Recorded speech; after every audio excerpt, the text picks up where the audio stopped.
We thank you most sincerely for finding time to join us on today's episode of Tax Matters. My name is Olumuyiwa Matuluko. How's your week been and how's business going? For 2 weeks running now, we've been looking at companies' income tax administration in Nigeria.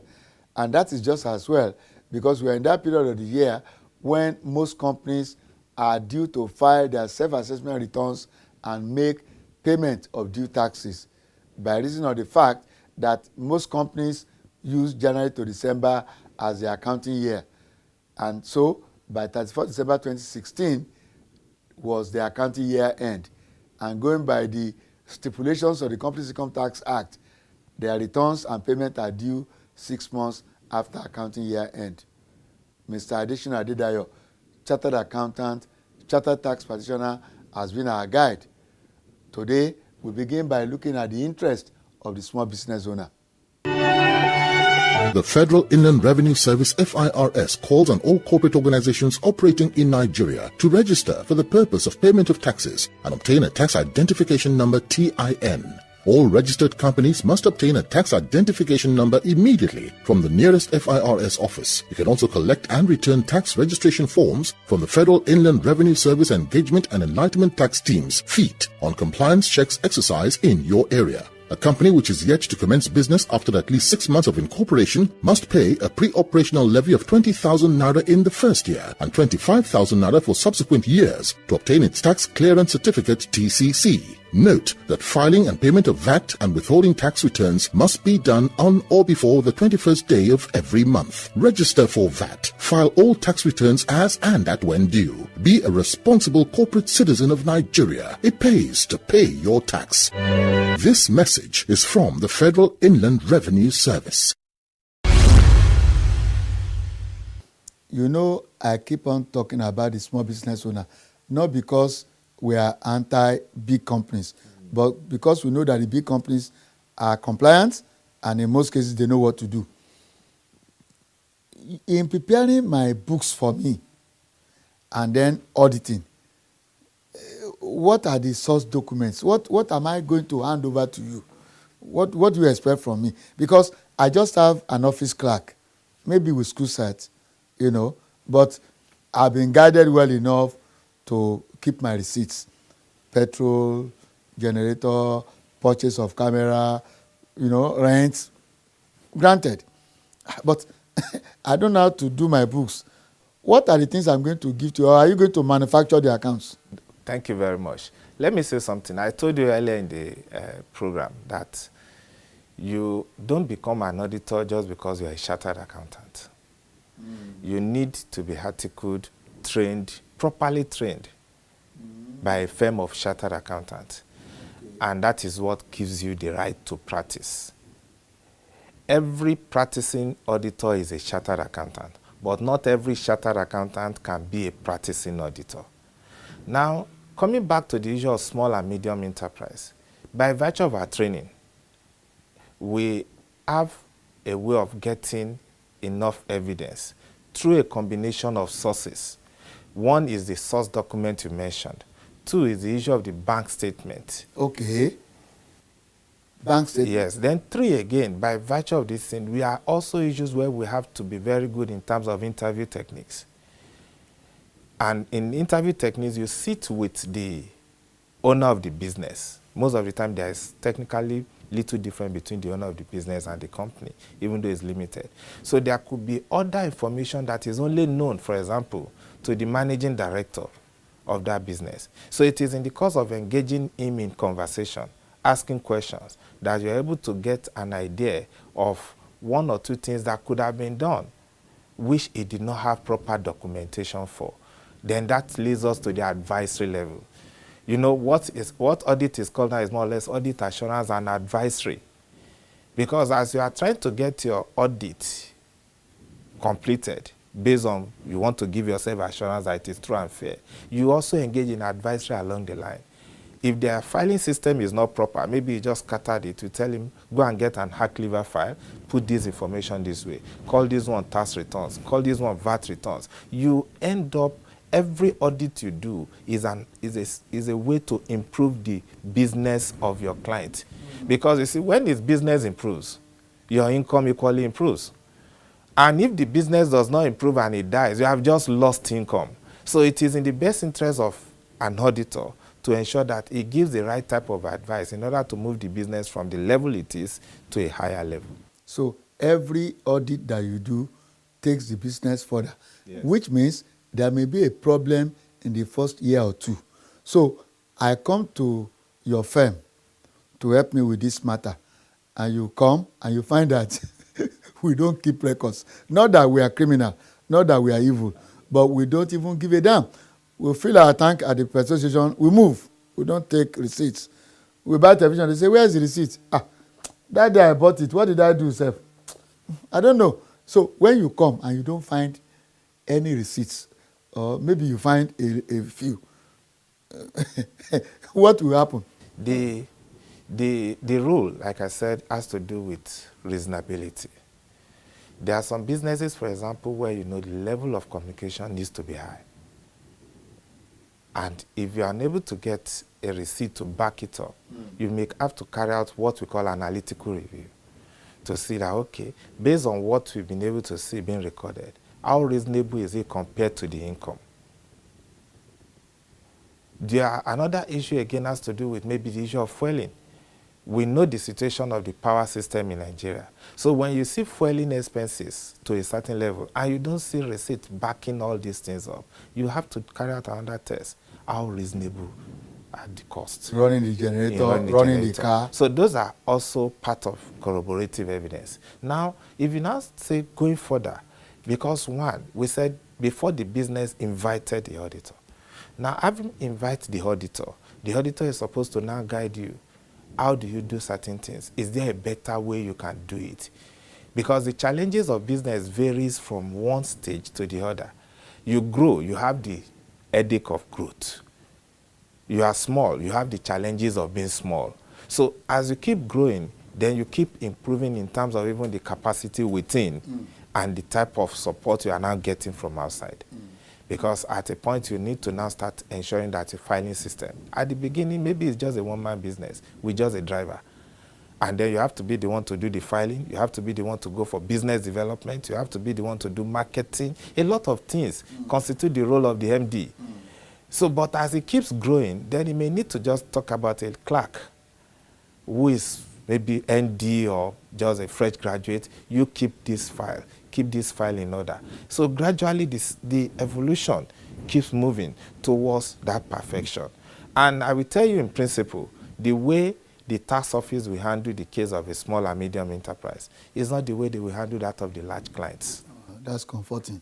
That's comforting. So I see some of the items in this report: turnover, direct cost, gross profit, other income, operating profit, profit before tax, finance expenses, profit loss before tax, and there's a section where you have cash flow from investing activities, purchase of fixed assets, asset financing loan, and then under administrative expenses, I see quite a lot that can guide the viewer: traveling and transport, salary and wages, telephone and internet, repair and maintenance, subscription and levy, insurance, gifts and donations, vehicle maintenance expenses, newspapers and periodicals, rent and rates, legal and professional fees, leave allowance, staff training, medical expenses, entertainment.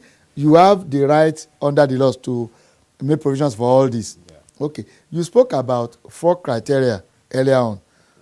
It must be wholly, reasonably, exclusively, yes, and necessarily. Okay. I can give an example. So if I buy a car, you know too well that that one car is one that I'm using, drop the children in school, run for my business, carry equipment.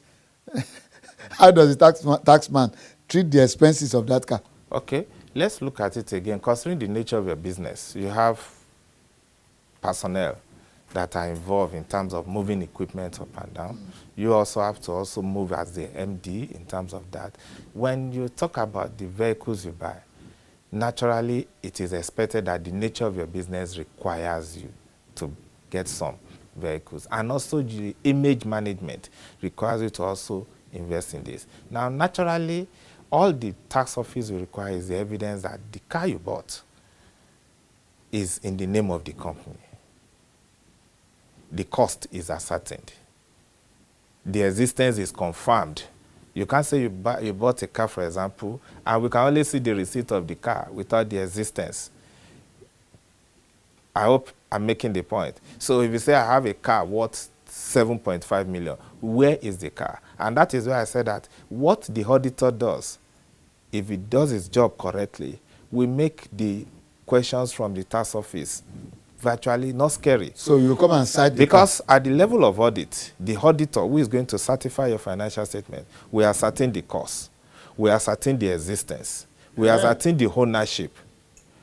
He is not supposed to sign that you have a 7.5 million naira car if he cannot confirm the existence. Okay. So you see that because he has asked all these questions, any question that may come from the tax office, he will just silently smile and give them. That is the point. So a proper audit makes the job of the tax administrators easy. We'll go on a short break, and when we come back, we'll still be talking about the roles of the stakeholders. You have told us that this will be among the documents that will go to the tax office.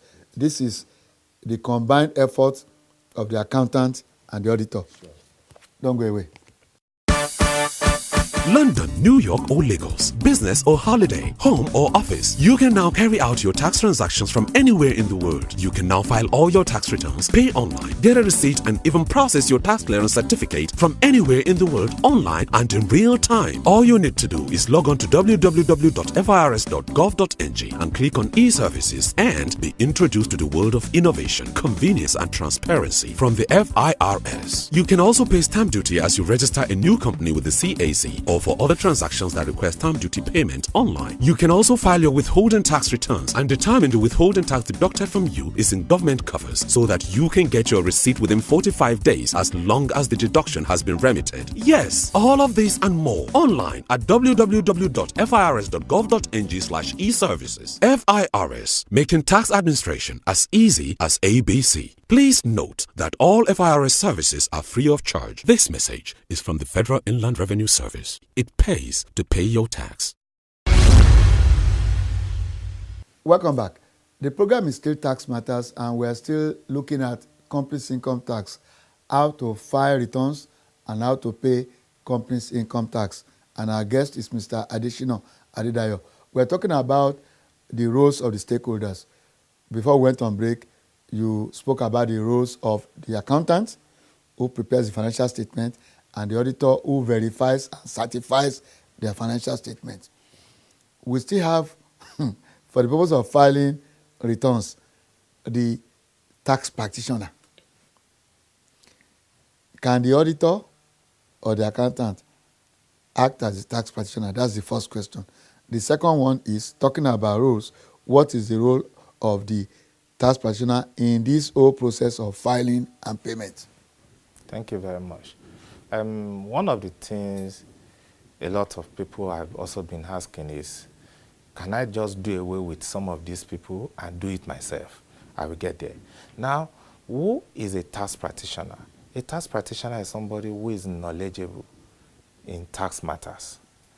And we have an institute presently that even has to talk about certifying you that you have what it takes to handle tax, which is Charters of Taxation. Now, what is the relationship in terms of role? When you are filing return, you need to talk about issue of who guides you when it comes to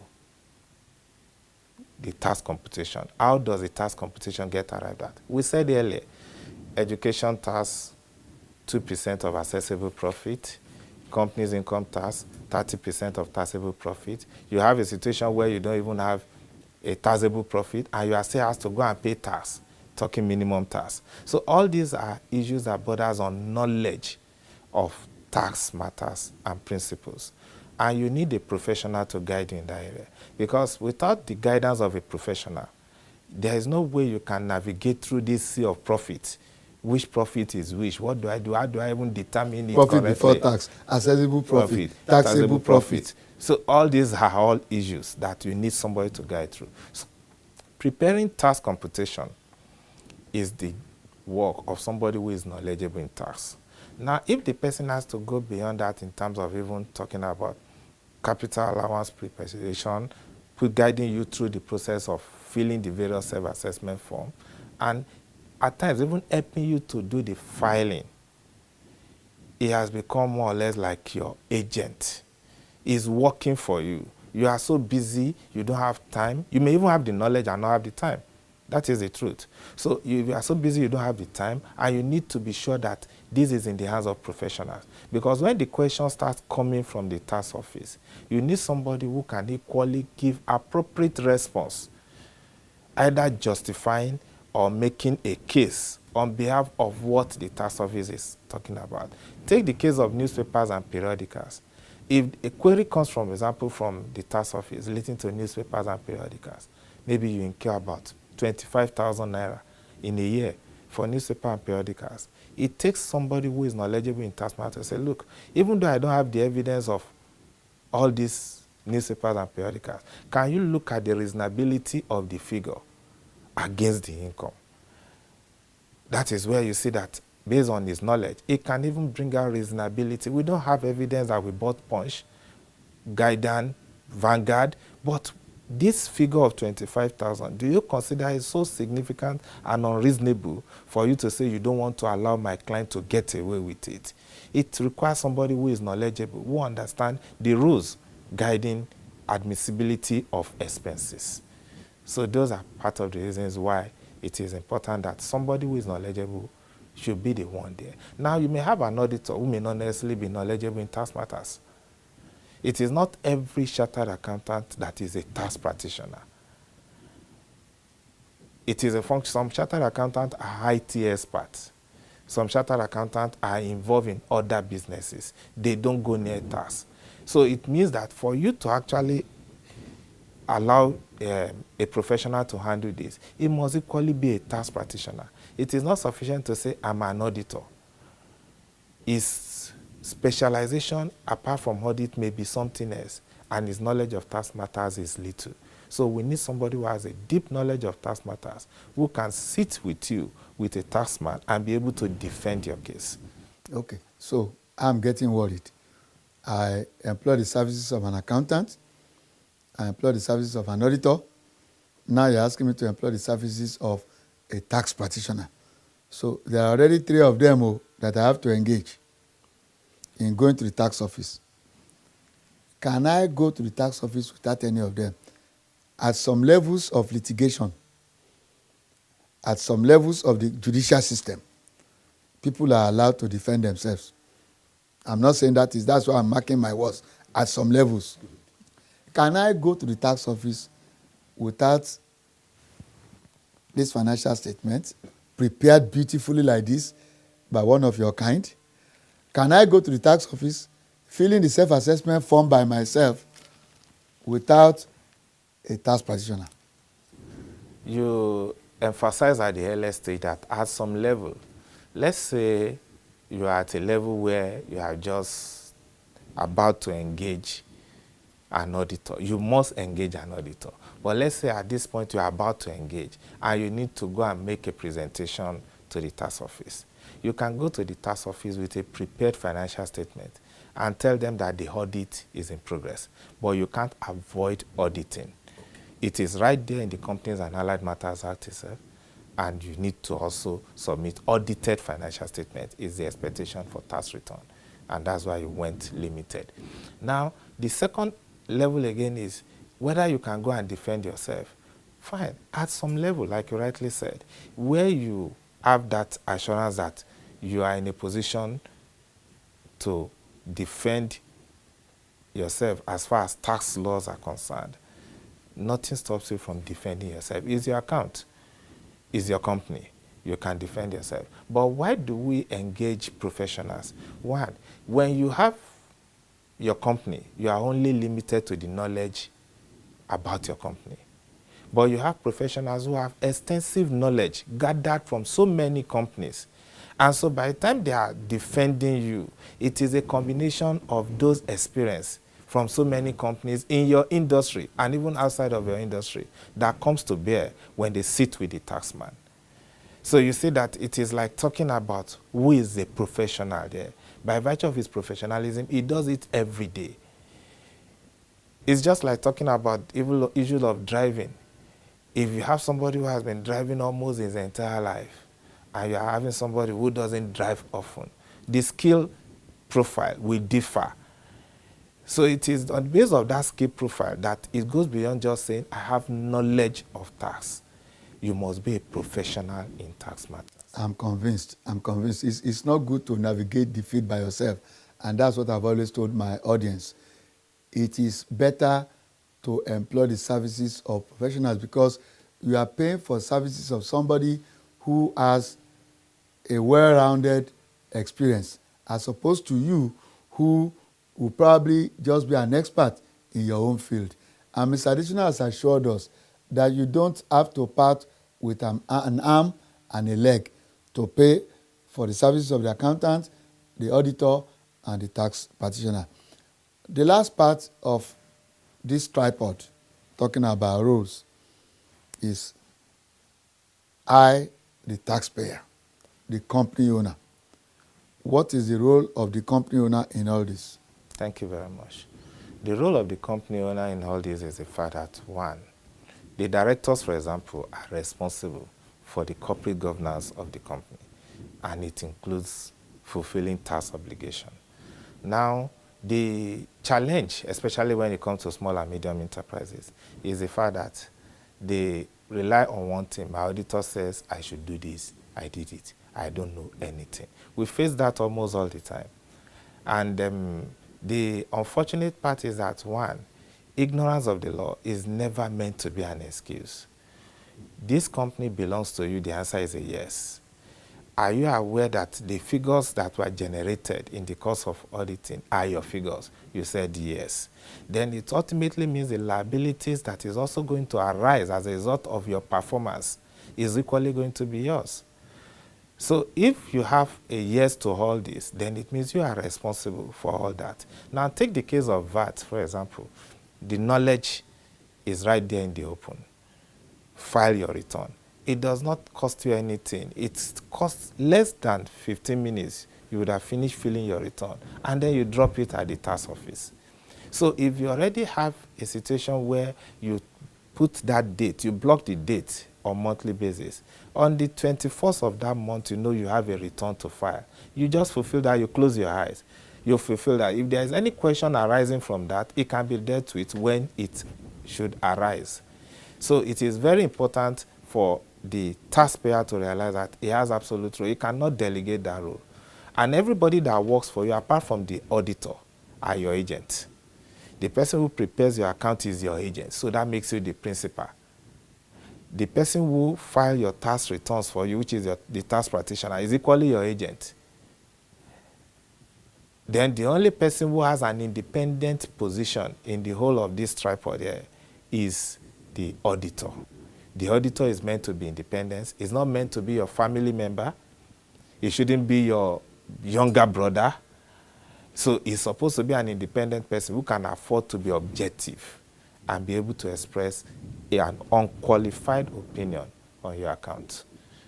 So outside of the auditor, every other person you choose is your choice. Who you decide to be your tax practitioner is your choice. Who prepares the account for you is your choice. So the ultimate responsibility lies on the taxpayer. Indeed, you have said it audibly enough.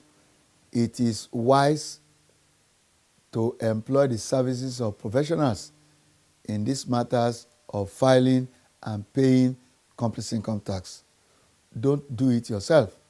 You can get your fingers burnt. Thank you for coming on to the program. Thank you, sir. Yes. It is obvious that complex income tax is big.